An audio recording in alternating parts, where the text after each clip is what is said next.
சற்று முன் கிடைக்கப்பெற்ற மிக முக்கியமான செய்தி ஒன்று வெளியாகி உள்ளது.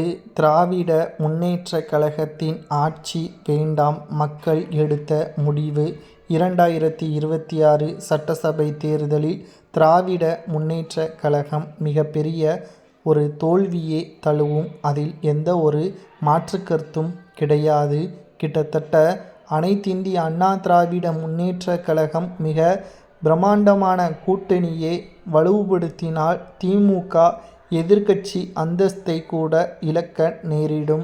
2011ஆம் ஆண்டு எப்படி முன்னாள் முதல்வர் கருணாநிதி அவர்கள் எதிர்க்கட்சி தலைவர் பதவியை இழந்தாரோ, அதேபோல்தான் ஸ்டாலின் அவர்களும் எதிர்க்கட்சி தலைவர் பதவியை கூட இழக்க நேரிடும். அதற்கான பேச்சுவார்த்தை தான் அதிமுகவின் கூட்டணிகளிடம் நடத்தப்பட்டு வருகிறது.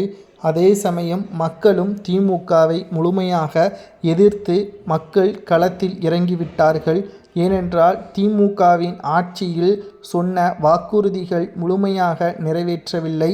பெண்களுக்கு பாதுகாப்பு இல்லை, இளைஞர்களுக்கு வேலைவாய்ப்பை ஏற்படுத்தி தருவதாக வாக்குறுதிகளை கூறியிருந்தார்.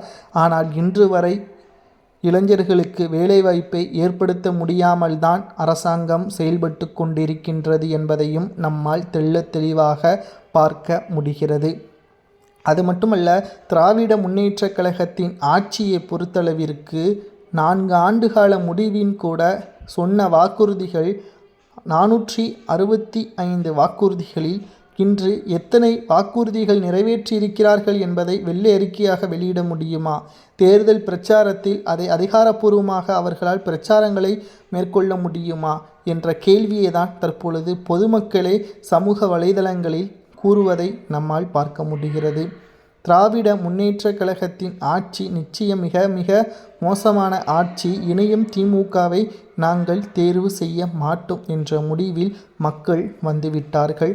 பொறுமையாக பார்க்கலாம். திராவிட முன்னேற்றக் கழகத்தின் ஆட்சியை மக்கள் எதிர்க்க ஆரம்பித்து விட்டார்கள். திமுகவின் ஆட்சியை இனி தமிழகத்திற்கு வேண்டாம் என்று பொதுமக்கள் கூறுவது உங்களது பார்வையில் எப்படி இருக்கிறது என்பதை மறக்காம கமெண்ட் வாயிலாக கூறுங்கள்.